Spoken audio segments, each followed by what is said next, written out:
Chef Pachi always has turmeric. Brush all the dirt out of it, process it, and put it in tiny ice cube trays.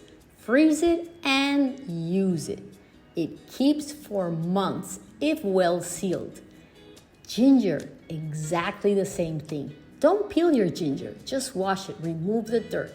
If you don't have any more ice cube trays, you can use the bag and reuse the same bag because we don't take out to defrost our ginger or our garlic.